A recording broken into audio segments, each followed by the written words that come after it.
Bueno, vamos a arrancar con esta instancia de coagulopatía en la neuroinjuria traumática, ¿sí? La idea es que esto sea una instancia bien corta, grabada, para que la puedan ver en sus casas. Que bueno, como dice el título, vamos a hablar de la coagulopatía que se genera en el trauma de cráneo puro. Eh, Sabemos bien que vemos coagulopatías vinculadas sobre todo al resto de traumatismos, no solamente vinculadas al trauma de cráneo. De hecho, vemos más frecuentemente coagulopatías vinculadas a traumas torácicos, abdominales, pélvicos o de miembros. Y hemos hablado ya en algún momento, en teóricos anteriores sobre esto, capaz no con todos, pero con la mayoría, sobre la coagulopatía vinculada al trauma que habitualmente se asocia a shock o a sangrados masivos, ¿verdad? Que no es el caso de la coagulopatía que se vincula al trauma de cráneo puro, ¿sí? Si bien esta puede estar solapada, ¿verdad? Pero la idea principal de esta instancia es que se queden con el concepto de que no solo aquellos pacientes que tienen un trauma que va a generar un daño o un shock vinculado a una hemorragia masiva son aquellos que van a generar a tener coagulopatía, sino que también se puede generar en otras situaciones como puede ser el traumatismo de cráneo que se da de forma pura. A modo de repaso, así como les decía que esto ya alguna vez lo hemos visto, han pasado bastante tiempo igual, los traumatismos generan lesión tisular, sobre todo hablando del traumatismo en general, ¿verdad? Y esto va a generar diferentes patrones de hipoperfusión y de daño tisular que van a generar mediaciones mediante mediadores, valga la redundancia, alteraciones del endotelio, hiperactivación del endotelio y que van a jugar un poco en lo que es la generación de coágulo y en su lisado, ¿sí? Vemos que acá hay una gran variabilidad y que puede haber una gran variabilidad en lo que es la formación de coágulo y en el lisado de coágulos, por lo cual tenemos fenotipos que pueden darse de forma bien diferente, pero si nos acordamos un poco de qué son los principales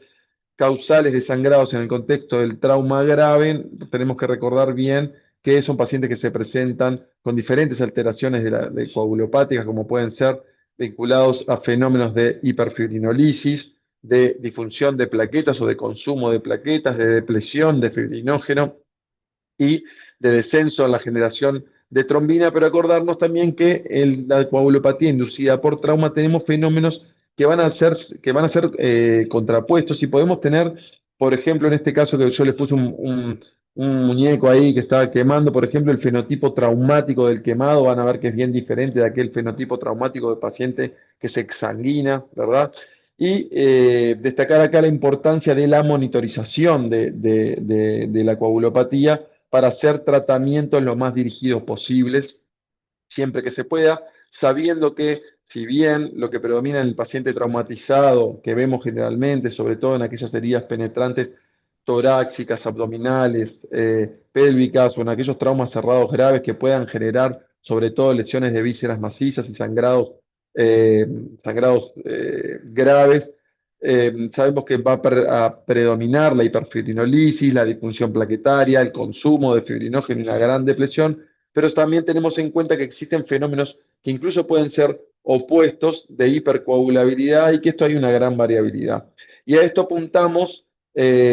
hablando del trauma de cráneo puro, cómo es el fenotipo traumático, el fenotipo coagulopático, perdón, del trauma de cráneo puro. Es más parecido al del trauma, por ejemplo, por quemaduras, es más parecido al del trauma que puede generarse en una lesión exsanguinante, es parecido, es diferente, es opuesto, y de eso un poquito queríamos hablar porque queremos que entiendan que esta coagulopatía existe también en pacientes que no se exsanguinan y que es importante su monitorización por su gran capacidad que van a tener de generar daño cerebral secundario. Si hablamos de un paciente con un traumatismo de cráneo que tiene una herida sangrante adentro del cráneo, ya sea por traumas penetrantes o por traumas cerrados, no es difícil imaginarse la importancia que puede tener monitorizar la coagulopatía para generar un tratamiento posterior para prevenir el daño cerebral secundario y la progresión lesional, ¿verdad? Pero entonces, es conocido y es bastante conocido que el traumatismo de cráneo puro puede generar una coagulopatía per se y es bastante discutido y desconocida su fisiopatología, si bien se manejan diferentes hipótesis, ¿sí? Es una de las principales hipótesis, la hipótesis del factor tisular, en el que se ha identificado que el propio traumatismo craneano puede generar un vuelco y una sobreexpresión sistémica de factor tisular, ¿sí? Con la consiguiente, como sabemos, activación de la coagulación, llevando inicialmente un estado protrombótico que rápidamente puede generar un estado de consumo, ¿sí? De gran consumo y generar un paciente que pase de estar en un estado protrombótico inicial a un estado prosangrante. También se habla de hipótesis vinculadas a las plaquetas, también por liberación de factor activador de plaquetas vinculado a la neuroinjuria pura, alteraciones en la homeostasis de la vía de la proteína C, ¿sí? que se pueden ver alteradas como fenómenos anticoagulantes, y también se ha visto alteraciones en la homeostasis de la fibrinolisis, como hablábamos hoy, que está bien caracterizada, sobre todo en estudios como el CRASH-2, en los que se ha visto que los pacientes se benefician, esto los conocemos todos, pero son pacientes que se benefician de uso de ácido tranexámico, después posteriormente en el trauma leve y moderado de cráneo, aquellos pacientes que se utilizaban o que habían mostrado cierto beneficio para el uso temprano en el paciente con trauma de cráneo puro, no tanto en el paciente con trauma de cráneo grave, pero sí conocer que estas alteraciones de la hemostasis del fibrinógeno también se pueden ver en un paciente que tiene un traumatismo de cráneo puro, por lo que es importante, va a ser importante ir a buscarla para identificarla y hacer un tratamiento objetivo que nos prevenga la progresión lesional, ¿sí? Y esto es un caso clínico en realidad que saqué de un libro de Moore, en el que muestran un patrón de un traumatismo de cráneo puro en la escena, con un patrón de Rotem bien claro de hiperfibrinolisis. Van a ver que empieza a formar coágulo y que rápidamente se elisa. Esto es un patrón normal, este es un extem normal, este es el extem de acá, que no logra formar coágulo y que el paciente ya, esto es un caso fulminante en el que el paciente ya cuando llega a la unidad de reanimación, ¿sí? A la emergencia, muestra un patrón de ausencia de capacidad de formación de coágulo por hiperfibrinolisis, en este caso por un consumo absoluto del fibrinógeno generado por esta fibrinolisis que ya se venía generando en la escena, ¿sí? Pero entonces, ¿por dónde viene esto y de lo que veníamos hablando? Hablamos ya un poco de la liberación, la gran liberación de factor tisular,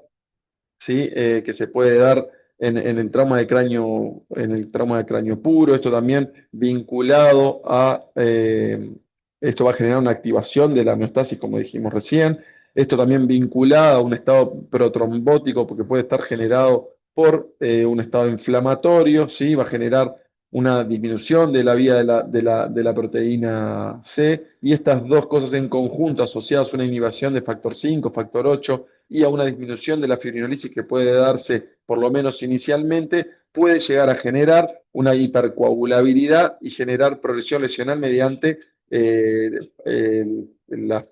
favorecer la progresión por lesiones, por mediadores isquémicos, ¿sí? Por isquemia. Pero por otra parte, sabemos que esta liberación de factor tisular y esta hiperactivación de la homeostasis rápidamente puede generar una depresión de factores de la coagulación por consumo, ¿sí? Que asociada a una hiperactivación de las plaquetas y una disfunción plaquetaria, y en un contexto de shock e hipoperfusión que por el contrario van a generar un aumento de la vida de la proteína C, y por el contrario también pueden generar este patrón de hiperfibrinolisis del que hablamos, nos podemos encontrar con pacientes que pueden generar de forma temprana un patrón de hipocoagulabilidad y que pueden llegar a generar una progresión lesional por lesiones hemorrágicas, y esto es bien cambiante. Pero aparte acá, esto es bien multifactorial. Siempre que hablamos de alteraciones de la coagulación, tenemos que ver que no solo es ver la crisis y actuar en consecuencia o entenderlo como un patrón de hipocoagulabilidad por una causa única, sino que tenemos que ver, abrir el abanico de todo lo que puede estar pasando en este caso con los pacientes. Este es un esquema que parece bastante engorroso al verlo de forma visualmente engorroso, pero lo que habla es que, bueno, que podemos tener un patrón de contusiones hemorrágicas iniciales, ¿verdad? Que se pueden dar por el estrés y por la rotura propia mecánica de microvasos, ¿sí? Pero que también, como decíamos hoy, puede estar favorecido este sangrado después por esta liberación de activador del plasminógeno, de la liberación local de factor tisular, que va a generar un patrón inicial de hipercoagulabilidad que, como decíamos, puede favorecer la isquemia, ¿sí? Generar un patrón similar al de la coagulación intravascular diseminada, pero que este patrón va a llevar, este consumo va a llevar rápidamente o puede llegar rápidamente a un déficit de fibrinógeno por este consumo que se va generando, como decíamos recién, por esta coagulopatía de consumo que se puede generar, ¿verdad? Así como se genera en la coagulación intravascular diseminada, como decíamos recién. Y esto puede generar que haya una coagulopatía vinculada al trauma de cráneo, en este caso, como decíamos, puro, que pueda favorecer la progresión hemorrágica, en este caso de las contusiones, pero que puede ser por otras lesiones hemorrágicas, ¿sí? No podemos olvidarnos que aparte de esto, el shock puede generar favorecer también la hipercoagulabilidad, ¿verdad? Por consumo también y por este déficit de fibrinógeno que se puede generar, pero no podemos dejar de acordarnos de la coagulopatía iatrogénica que nosotros generamos muchas veces cuando hacemos resucitación hemostática, ¿verdad? Por ejemplo, en un paciente con un traumatismo de cráneo, en este caso, que estuviera hipotenso, la reanimación con cristaloides, por ejemplo, la coagulopatía dilucional de la que hablamos habitualmente, que va a generar acidosis, hipotermia, dilución del tapón hemostático primario y en consecuencia también va a generar una coagulopatía dilucional que se suma a todos estos factores de los que veníamos hablando. Entonces, esta es un poco la fisiopatología de por qué el traumatismo de cráneo puro puede generar per se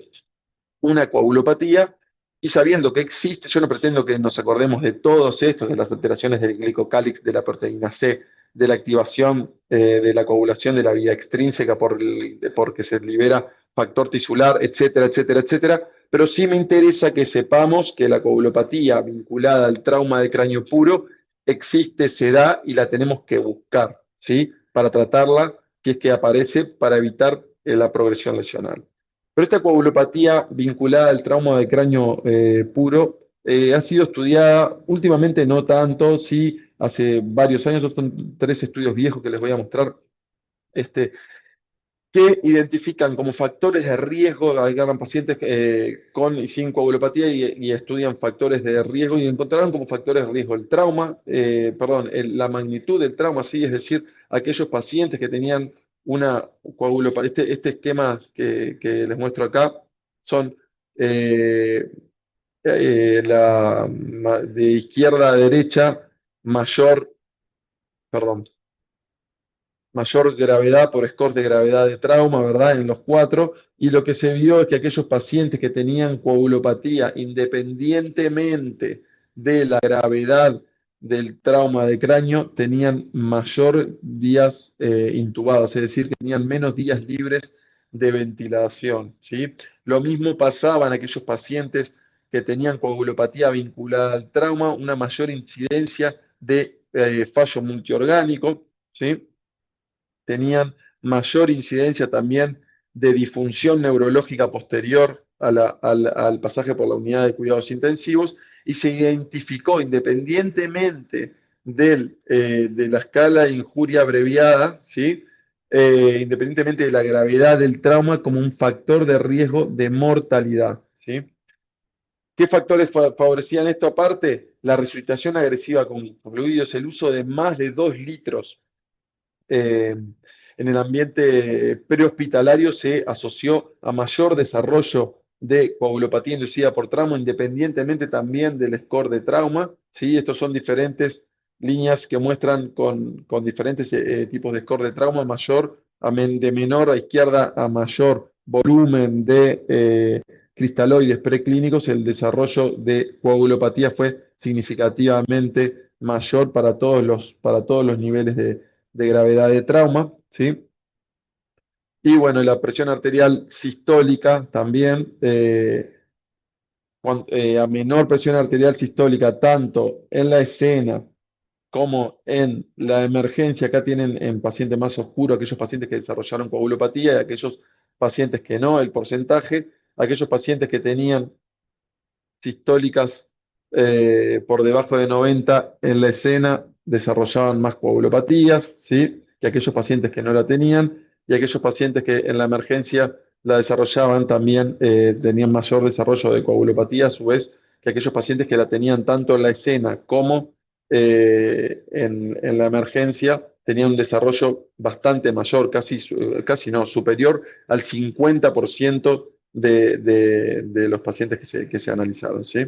Este también, aparte de esto, vio la edad, que esto no le puse el esquema, pero también aquellos pacientes añosos mayores de 75 años tuvieron mayor riesgo de desarrollar coagulopatía vinculada al trauma. Este es un estudio general que identifica la coagulopatía como un factor pronóstico en el paciente con trauma de cráneo puro y vio, bueno, dos principales cosas: que la coagulopatía presente fue un factor de riesgo para mortalidad en esta población estudiada, y obviamente ni que hablar de forma muy significativa aquellos pacientes que tenían un score de coagulación intravascular diseminada. ¿Se acuerdan? El CID score son score de la Sociedad Internacional de Trombosis y Hemostasis, que básicamente evalúa plaquetas, tiempos de coagulación y de dímeros. eh, que bueno, que vieron también que aquellos pacientes que tenían un score de CID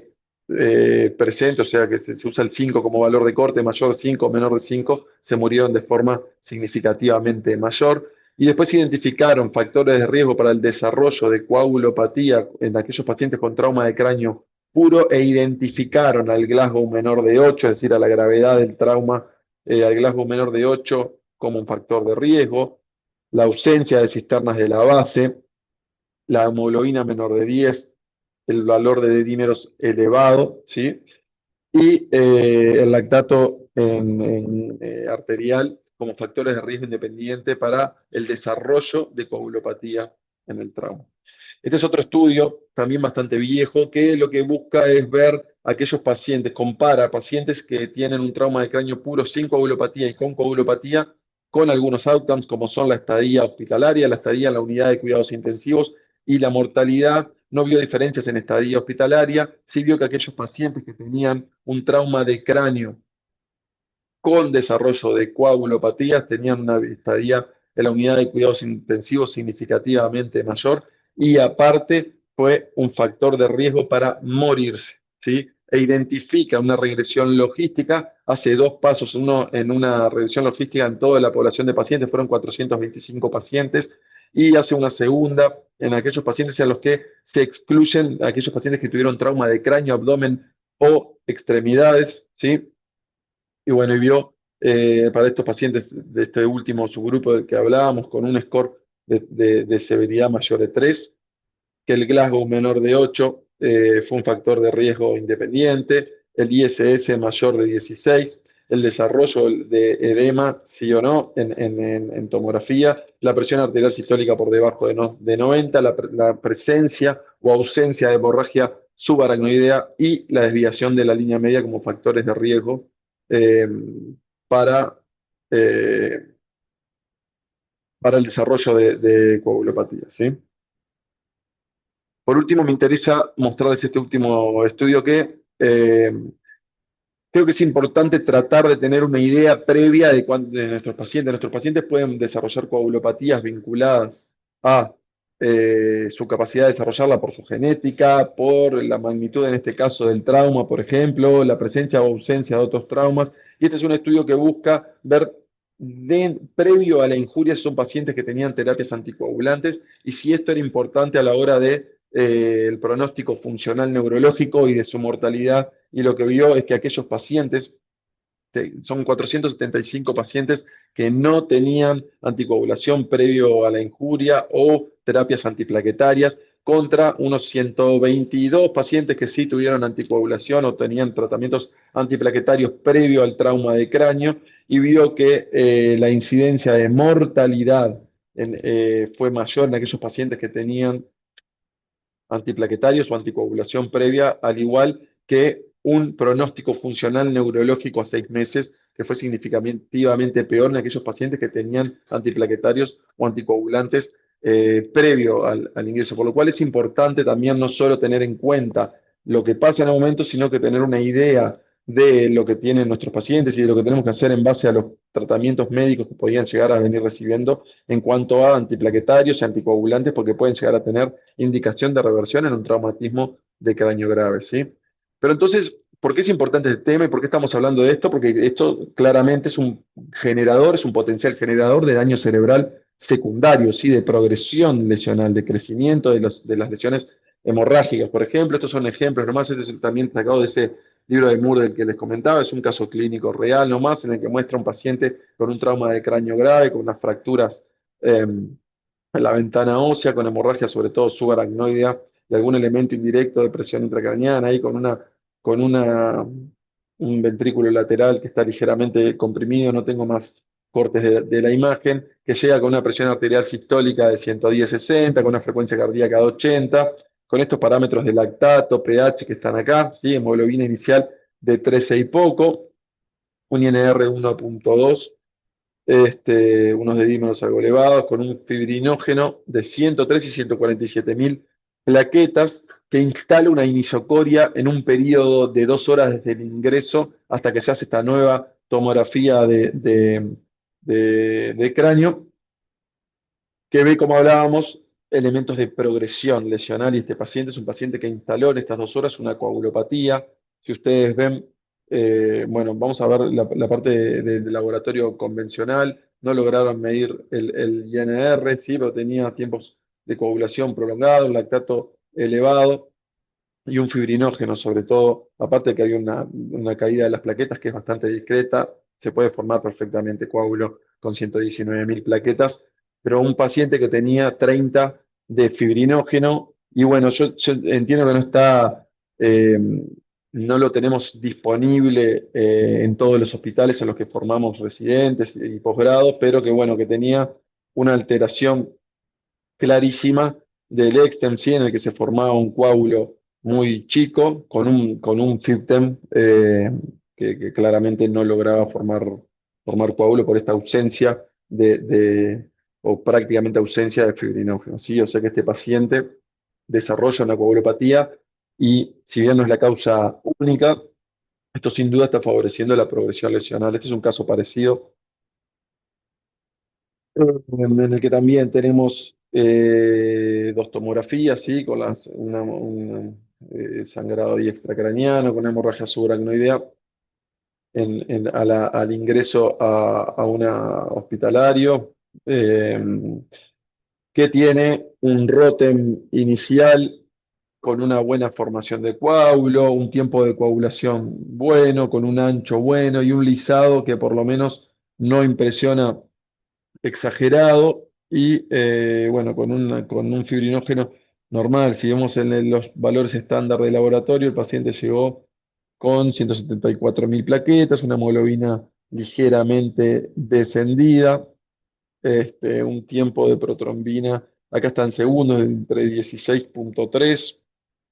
y un fibrinógeno de 135 miligramos de cilitro, que si bien está algo disminuido, vimos en el ROTEM que tenía la capacidad de formar un coágulo aceptable, bueno, en el contexto de unas 174 mil plaquetas, y lo mismo que veíamos hoy, este paciente no queda claro de donde saqué esta viñeta, es probable que tenga otro trauma en otro sector, tórax, abdomen, pelvis, miembros, etcétera. Pues un paciente que, aparte de que progresa en lo coagulopático porque tiene por lo que vemos en el ROTEM, si este test viscoelástico, tiene una caída de la hemoglobina de 6,6, o sea, cae casi a la mitad de lo que tenía, tiene un consumo feroz de plaquetas, quedan en 55 mil, es probable que este sea un trauma de cráneo asociado a otro tipo de trauma, pero también tiene una caída del fibrinógeno a 81, y bueno, y esta incapacidad de formar coágulo puede estar en la base también de esta progresión lesional que se ve 3 horas después, ¿sí?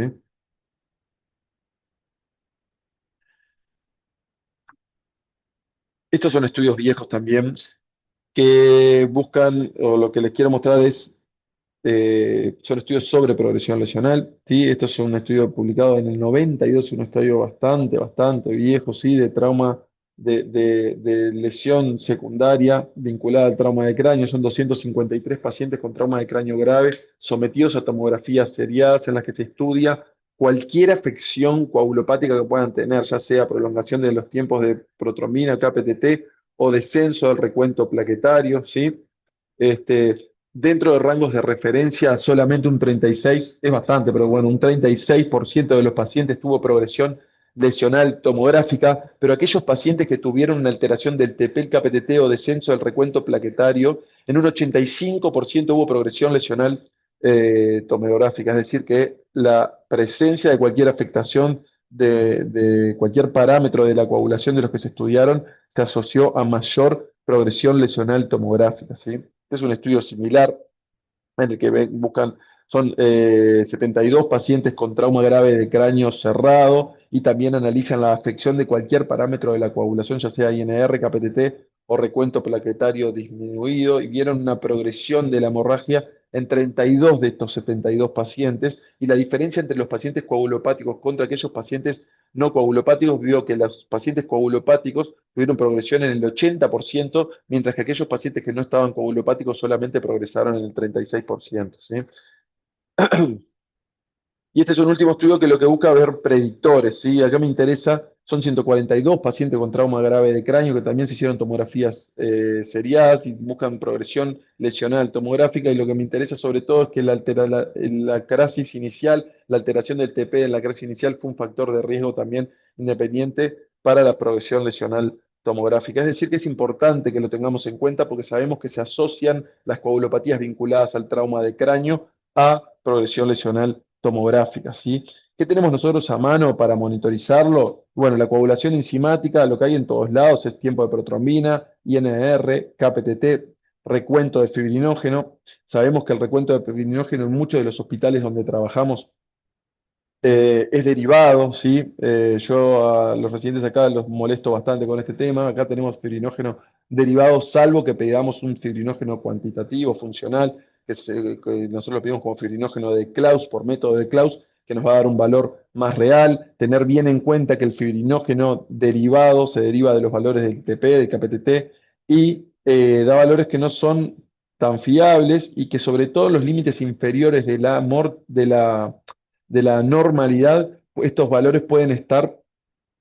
sobreestimados. Es decir, que por ejemplo nosotros pedimos un fibrinógeno en un paciente que puede tener un fibrinógeno bajo, pero que un fibrinógeno derivado nos va a dar 180, 200, en esos pacientes en el que tenemos una sospecha real de que el paciente pueda estar coagulopático, como son los traumas graves, deberíamos tener la capacidad de tener un fibrinógeno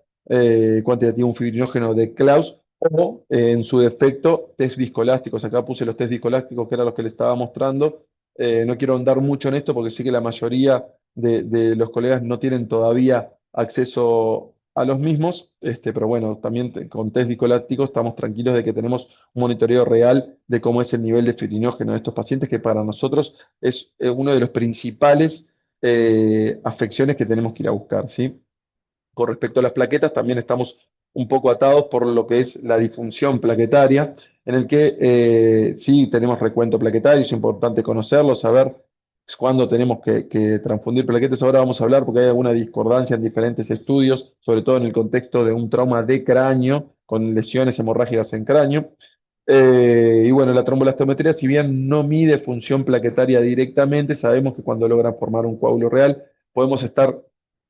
seguros de que si el paciente forma coágulo por Rotem, tenemos una función plaquetaria que puede estar dentro de límites de la normalidad. Existen estudios point of care para medir función plaquetaria, que están bastante ampliamente distribuidos en países de primer mundo. Nosotros no los tenemos, no sé si en algún lado hay, yo nunca vi utilizar uno, pero son como es el Rotem, para medir de forma a pie de cama la función plaquetaria, ¿sí? Y lo otro es el perfil de fibrinolisis. Acordarse que en la coagulación lo principal es la formación de coágulo, en la que en la que intervienen los factores de la coagulación y sobre todo el fibrinógeno y las plaquetas. Este,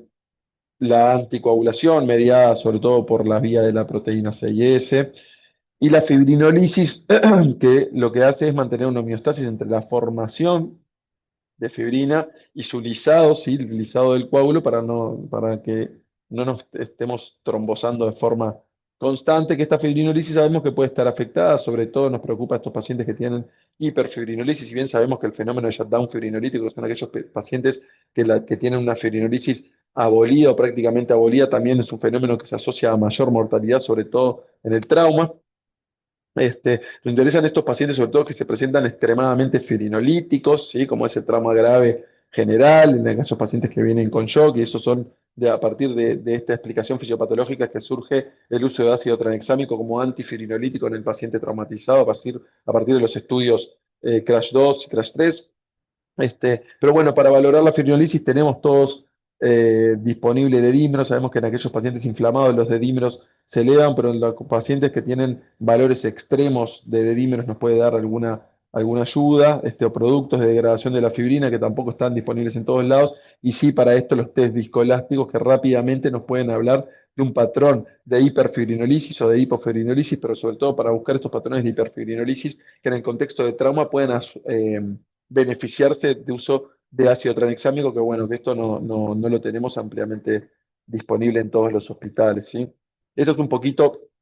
cómo son los tiempos, ¿verdad? Los dedímeros, el TP, el KPTT van a elevarse de forma temprana, después van a tener un detrimento rápido, y después el conteo de plaquetas, esto no tiene mayor importancia, ¿sí? Y la función plaquetaria es afectación que va a ir mejorando, pero con el correr de los días, ¿sí? Entonces les quiero plantear, primero, de estar más atentos a que la coagulopatía en el trauma de cráneo, aunque sea un trauma de cráneo puro, que no está vinculado a un trauma torácico, abdominal, pélvico o de miembros, existe, que los pacientes con trauma de cráneo puro pueden estar coagulopáticos. Esto sabemos y tenemos bien claro que una coagulopatía en un trauma de cráneo puro o no puro, pero en el trauma de cráneo puede generar mayor lesión cerebral, puede generar daño cerebral secundario por progresión lesional, ¿sí? Que es importante entonces buscarlo y que una vez que lo buscamos y lo encontramos, tenemos que, primero hay ciertas cosas que podemos hacer para prevenirlo y para pararnos en la idea de cómo está nuestro paciente desde este punto, ¿sí? Las tomografías seriadas para ver progresión lesional, saber si podemos algo del estatus previo de la coagulación del paciente, sobre todo si usa algún medicamento anticoagulante, antiagregante, acordarnos de que aquellos pacientes con trauma de cráneo con presiones arteriales sistólicas por debajo de 90 tienen mayor coagulopatía, que aquellos pacientes que se reponen de forma intempestiva tienen mayor coagulopatía, o sea que el uso de fluidos, si bien pueden ser necesarios, hay que usarlos con cautela, que tenemos que monitorizar niveles de calcio, anemia, la temperatura, bueno, el monitoreo general de la coagulación, saber que puede haber necesidad de reversión de anticoagulantes, ya sea en el contexto de un trauma de cráneo con un sangrado, ya sea lo que más disponible, más vemos habitualmente en nuestro medio, warfarina, pero hoy muy ampliamente utilizados los anticoagulantes orales, que todos tienen también su capacidad de reversión y que si bien para algunos casos no contamos con el reversor específico, sabemos que hay ciertas alternativas para utilizar en nuestro medio, ¿sí? Mantener un estatus ácido-base estable, pero sobre todo me interesa esta última parte, ¿sí? De que es la GER. Esto es una mnemotecnia que me pasó Quintana, es un médico español que trabaja mucho en lo que son las coagulopatías vinculadas, entre otras cosas, al trauma y que hizo esta mnemotecnia coagulation. Que si, bueno, si después quieren, les paso el paper. Este es un paper muy sencillo. Y